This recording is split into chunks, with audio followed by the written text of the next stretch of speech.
దేవుని నామానికి వందనాలు. మరి ప్రార్థన టీవీ ఛానల్ వారికి కూడా వందనాలు చెల్లిస్తున్నాను. మరి నేను ఈ మధ్య ఒక టాపిక్ గురించి మనం మాట్లాడుకుంటూ ఉన్నాము.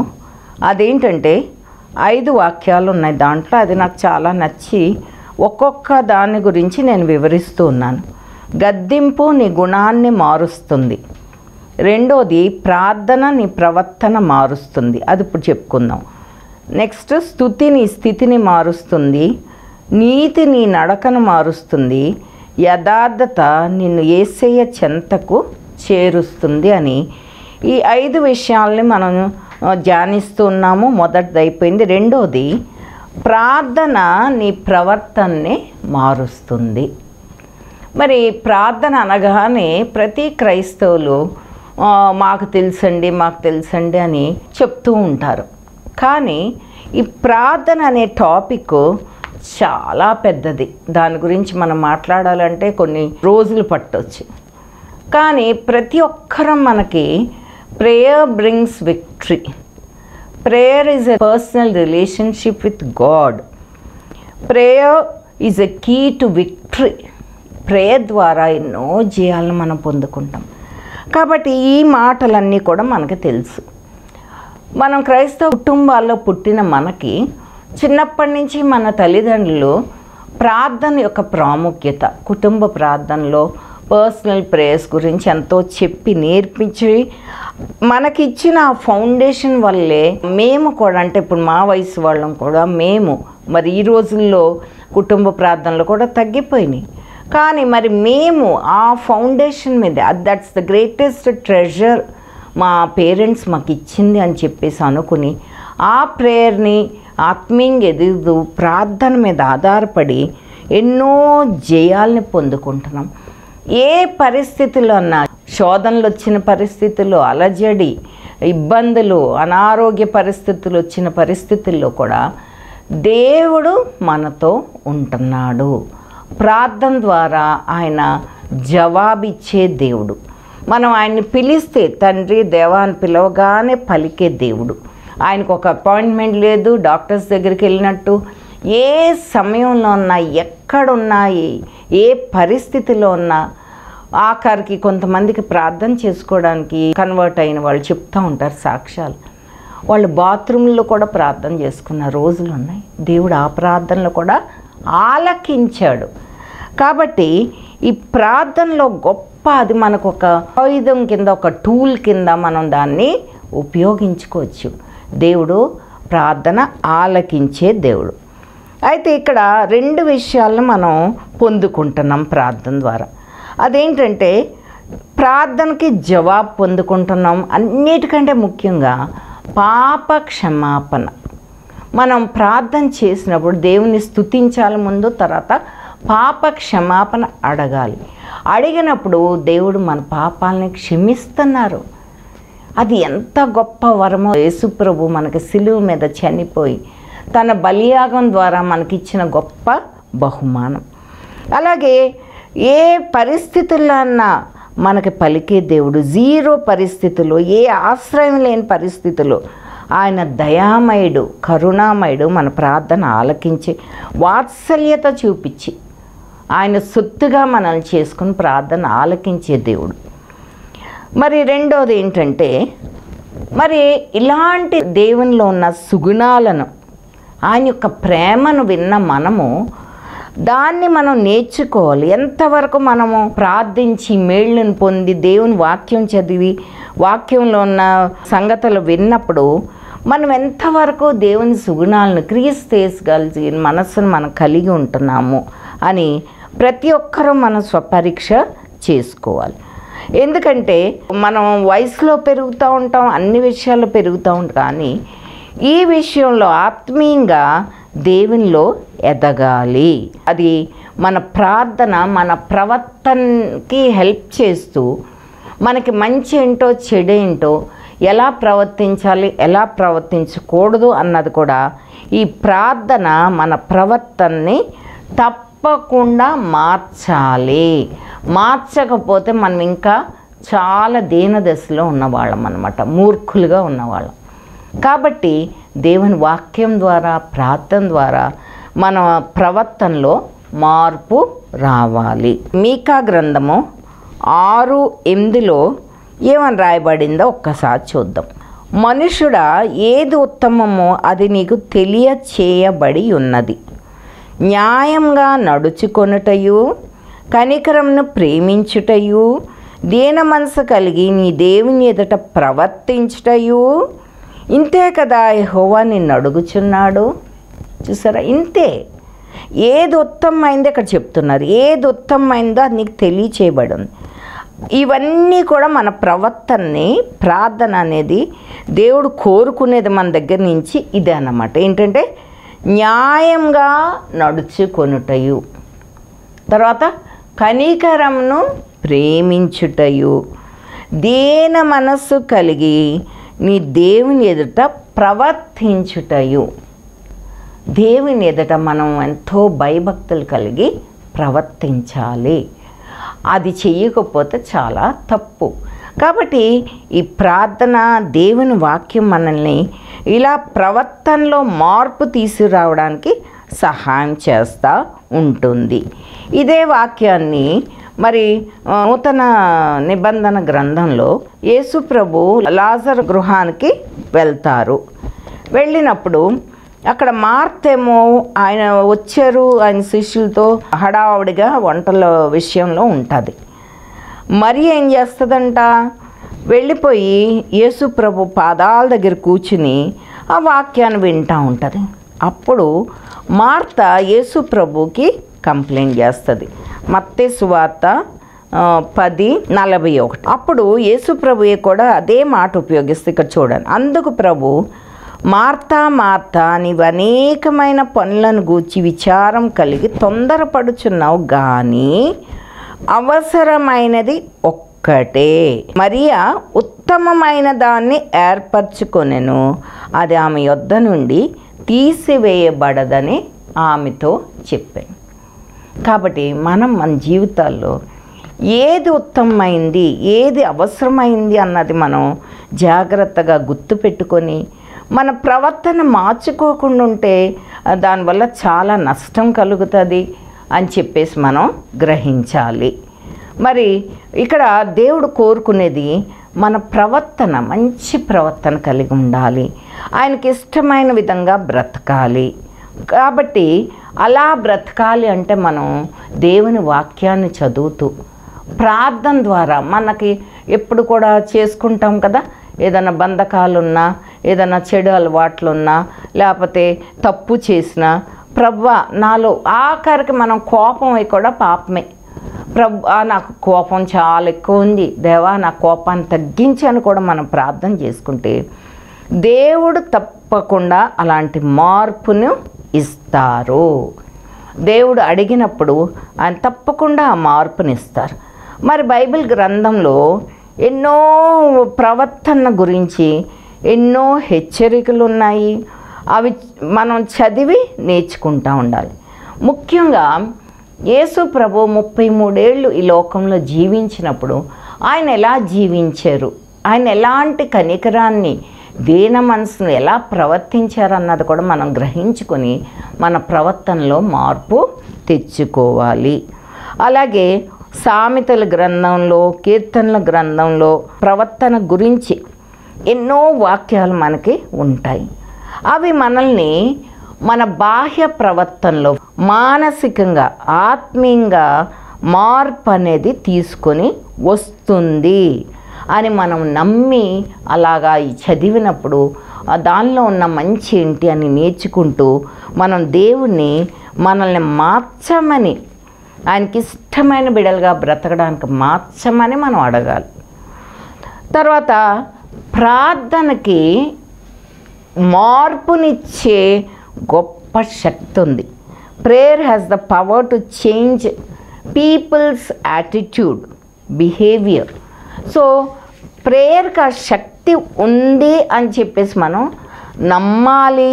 మనం ఎన్నో రుజువులు మన జీవితాల్లో చూసాం. చాలా ఆశ్చర్యంగా ఎలా ఉంటుందంటే, చిన్న బిడ్డల గురించి చేసినప్పుడు దేవుడు ప్రార్థన ఆలకించి వారితో కుటుంబ ప్రార్థనలో చేసినప్పుడు వారిలో చాలా మార్పు కనబడుతుంది. తప్పకుండా కనబడుతుంది.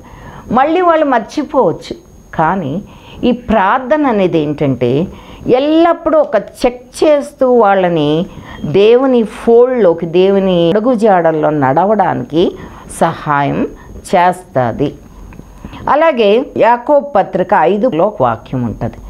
ఏంటంటే నీతిమంతుని విజ్ఞాపన మనఃపూర్వకమై బహుబలము కలిగి ఉండును.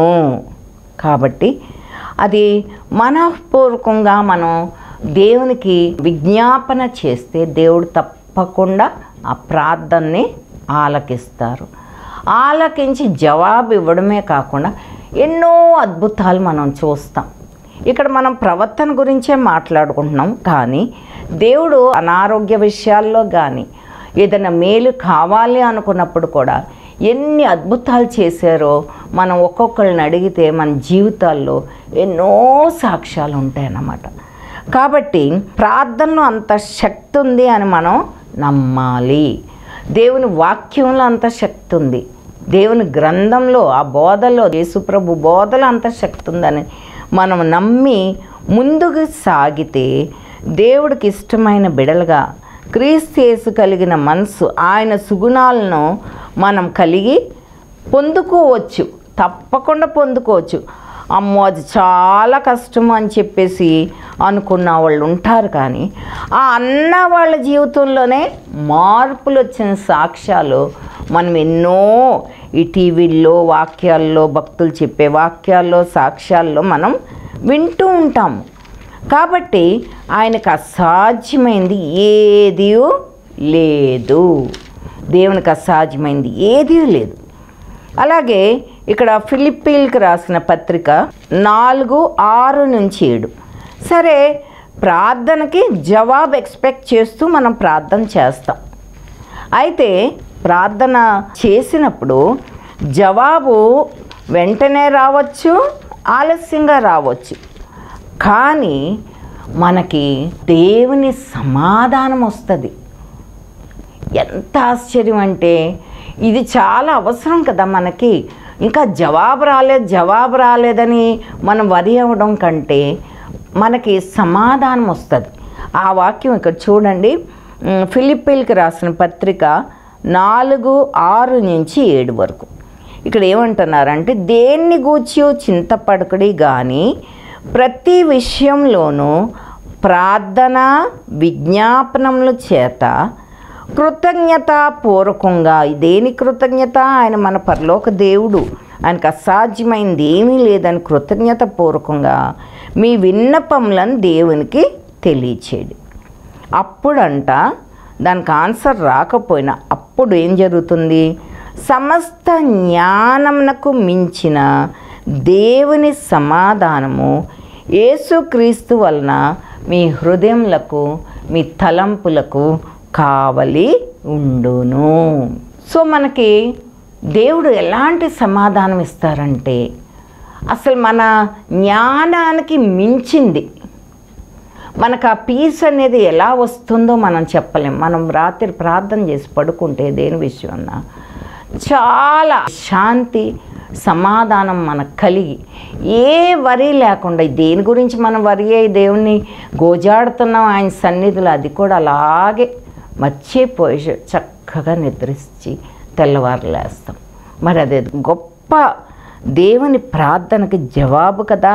మీ హృదయములకు తలంపులకు కావలి ఉండును అని చెప్పేసి దేవుని గ్రంథంలో రాయబడి ఉంది. యేసు ప్రభు ఒక కొండ మీదకి వెళ్ళి, తాబోరు కొండ మీదకి వెళ్ళి రూపాంతరం పొందారంట.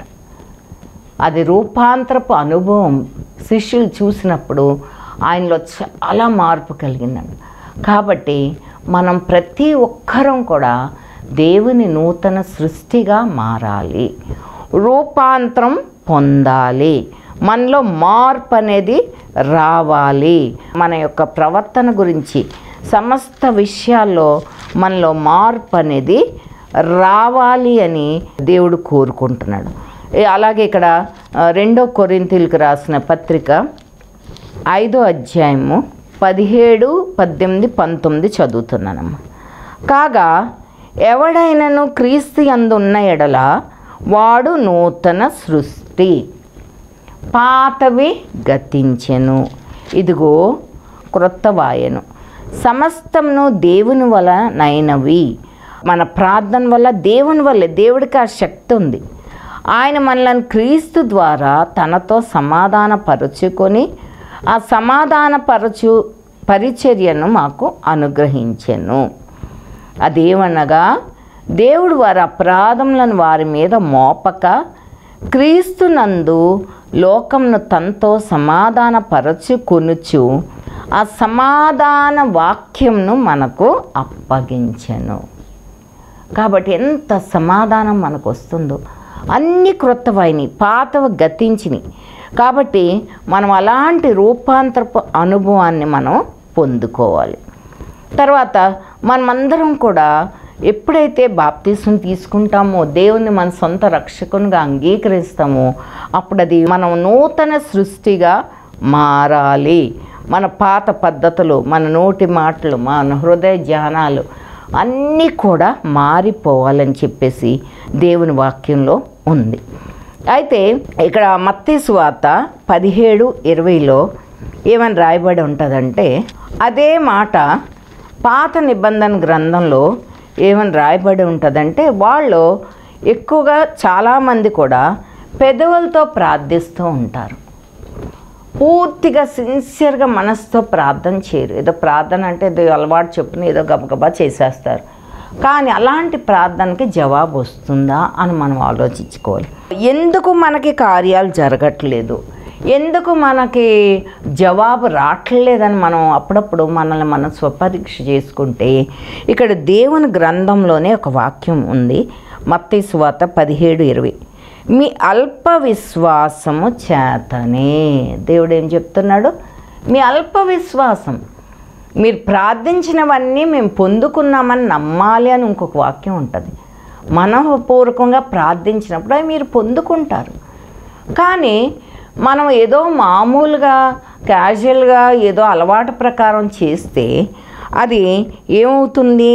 అల్ప విశ్వాసంగా కార్యాలు జరగవు. ఇక్కడ ఏమంటున్నారంటే, మీ అల్ప విశ్వాసం చేతనే జరగలేదని చెప్తూ ఆయన శిష్యులకు ఇక్కడ ఏమంటున్నారంటే, మీకు ఆవగింజంత విశ్వాసం ఉండిన ఎడల ఈ కొండను చూచి ఇక్కడి నుండి అక్కడికి పొమ్మనగానే అది పోవును.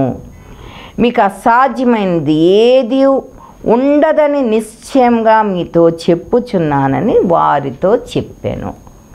సో ఆయన శిష్యులతో చెప్తున్నారు ఇక్కడ ఏమని, ఆవగింజంత విశ్వాసం. ఆవగింజ చిన్నగా ఉంటుంది, పెద్ద కొండ, దానికి రెండిటికి ఎంత డిఫరెన్స్ ఉందో చూడండి. ఆవగింజంత విశ్వాసంతో కూడా మనము విశ్వాసం ఉంటే ప్రార్థన చేస్తే అంట, కొండను వెళ్ళి అటు వెళ్ళిపోమంటే అది అక్కడికి వెళ్ళిపోయి పడు అని అంటే, సముద్రంలో పడిపో అంటే కూడా అది పడిపోతుందంట. కాబట్టి ఇక్కడ ఏమంటున్నారంటే, ఆ శిష్యులు అడుగుతారు, మేము ఎందుకు చేయలేకపోతున్నామని అడిగితే యేసు ప్రభు ఇక్కడ వాళ్ళకి ఇచ్చిన జవాబు, మీ అల్ప విశ్వాసం వల్ల కార్యాలు జరగట్లేదు. మీరు ప్రార్థించినప్పుడు విశ్వాసంతో ప్రార్థించండి అని చెప్పేసి చెప్తున్నారు. ఇలాగే నాకు చాలాసార్లు కొన్ని విట్నెస్లు ఉన్నాయి. ఒకసారి నా స్కూటర్ పోయింది. అలాగే ముందు మా హస్బెండ్ స్కూటర్ పోయింది. పోతే 7 సంవత్సరాల తర్వాత పోలీస్ కంప్లైంట్ పెడితే వచ్చింది. అందుకని నేను నాది పోయిన తర్వాత ప్రేయర్ పార్ట్నర్స్తో చెప్పాను, ప్రార్థన చేసి వాళ్ళు వెళ్ళారు. కానీ వాళ్ళు రెండో రోజు దొరికిందా కెజియా అని అడిగితే నేను నవ్వుకుంటూ, ఎక్కడ దొరుకుద్దండి, రెండో రోజు అడుగుతున్నారు మీరు, మా హస్బెండ్ 7 సంవత్సరాల తర్వాత దొరికింది అని అన్న వెంటనే నాకు ఆ రోజు వాళ్ళతో ఫోన్లో మాట్లాడడం అయిపోయింది. వెంటనే దేవుడు నన్ను చాలా కన్విక్ట్ చేశారు. ఏమని, ఏం నవ్వుతున్నావా సారాలా అని? అంటే మీ ఆయనకి 7 సంవత్సరాలు అయిందే నీకు జరుగుతుందని అనుకుంటున్నావా? ఓకే, నువ్వు అలాగే వెయిట్ చేయి, నీకు 7 సంవత్సరాలు కాదు 10 సంవత్సరాలు అవుతుంది. అంటే నువ్వు విశ్వాసంతో అడగట్లేదన్నమాట. నీ నిర్ణయాలు నీవే, నీ సమయాలు నువ్వే ఏర్పరచుకుంటున్నావు అని చెప్పేసి అన్నప్పుడు అసలు నిజంగా ఎట్లా మాట్లాడారంటే దేవుడు కన్నీటితో, దేవా నన్ను క్షమించు ప్రభా, నాలోని అల్ప విశ్వాసాన్ని క్షమించు ప్రభా అని చెప్పేసి చాలా ప్రార్థన చేసుకుంటే నెక్స్ట్ డే మార్నింగే అంటే 3వ రోజే దొరికేసింది. చూసారా, మనము ప్రార్థన చేసినప్పుడు నమ్మకంతో ఆయన చేయగల సర్వశక్తిమంతుడు, మనం నమ్మితే ఆయన తప్పకుండా జరిగిస్తారనే చెయ్యాలి. కానీ మనలో ఉన్న డౌట్లు, మనలో ఉన్న అల్ప విశ్వాసంతో చేస్తే కార్యాలు జరగవు. అలాగే 1 తెస్సలోనికైయులకు 5వ అధ్యాయములో ఏమని రాయబడిందో చూద్దాం. 5, 16, 17, 18. ఇక్కడ ఎవడును కీడును ప్రతి కీడు ఎవరికైనా చేయకుండా చూచుకోండి. మీరు ఒకని ఎడల ఒకడును మనుషులందరూ ఎడలను ఎల్లప్పుడూ మేలైన దానిని అనుసరించి నడుచుకొనుడి. మేలైన దాన్ని అనుసరించండి, అలా ప్రవర్తించండి అని. ఎల్లప్పుడూ సంతోషంగా ఉండుడి, ఎడతెగక ప్రార్థించండి, ప్రతి విషయం నందును కృతజ్ఞతాస్తుతులు చెల్లించుడి. ఈలాగు చేయుట యేసుక్రీస్తు నందు మీ విషయంలో దేవుని చిత్తము. కాబట్టి ఇక్కడ ఏది ఉత్తమమైందని చూసాము, ఏది దేవుని చిత్తమని చూసాము. కాబట్టి నిత్యము మనం కృతజ్ఞతాస్తుతుల్లో ఆయన సన్నిధి దగ్గరికి వచ్చి విశ్వాసంతో దేవుడిని అడిగితే ఆయన తప్పకుండా మనకి జవాబు ఇస్తారు. అలాగే మనము మన ప్రార్థనలు ఆయన వింటున్నారు, పని చేస్తున్నారన్న నమ్మకం కూడా మనకి ఉండాలి. హృదయపూర్వకంగా చేయాలి. దీనికి మనకు ఎవరు సహాయం చేస్తారంటే పరిశుద్ధాత్మ దేవుడు మనకు సహాయం చేస్తూ ఉంటారు. మనకు ఎలా ప్రార్థించాలో కూడా ఆయన నేర్పిస్తారు. చివరి వాక్యాలు, ముగింపు వాక్యాలు చదువుకుందాము. హెబ్రీయులకు రాసిన పత్రిక 4, 15, 16 చదువుకుందాం. మన ప్రధాన యాజకుడు మన బలహీనతలందులు మనతో సహానుభావం లేనివాడు కాడు కానీ సమస్త విషయంలోనూ మన వల్లనే శోధింపబడినను ఆయన పాపం లేనివాడుగా ఉండెను. గనుక మనం కనికరింపబడి సమయోచితమైన సహాయం కొరకు కృప పొందినట్లు ధైర్యంతో కృపాసనం నొద్దకు చేరుదము. కాబట్టి ధైర్యంగా విశ్వాసంతో ఆయన్ని అడగాలి.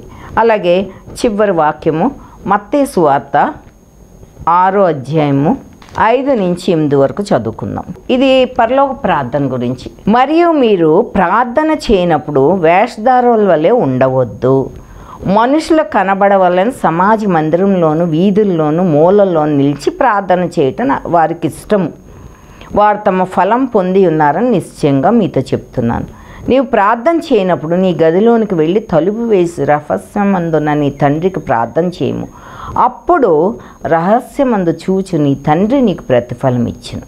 తర్వాత ఇక్కడ మీరు మీ తండ్రిని అడగక మునికే మీకు అక్కరగా నున్నవేమో ఆయనకు తెలియనని మనకి ఆ పరలోక ప్రార్థన మనకి నేర్పించారు. కాబట్టి ఎలా ప్రార్థన చేసుకోవాలి అనేది తెలియని వాళ్ళు కూడా ఆఖరికి పరలోక ప్రార్థన ఒక్కటి చేసుకుంటే పరలోక ప్రార్థనలో మొత్తం యేసుప్రభు నేర్పించిన పరలోక మొత్తం సారాంశం అంతా దాంట్లో ఇమిడి ఉంటుంది. కాబట్టి అది కూడా చాలును.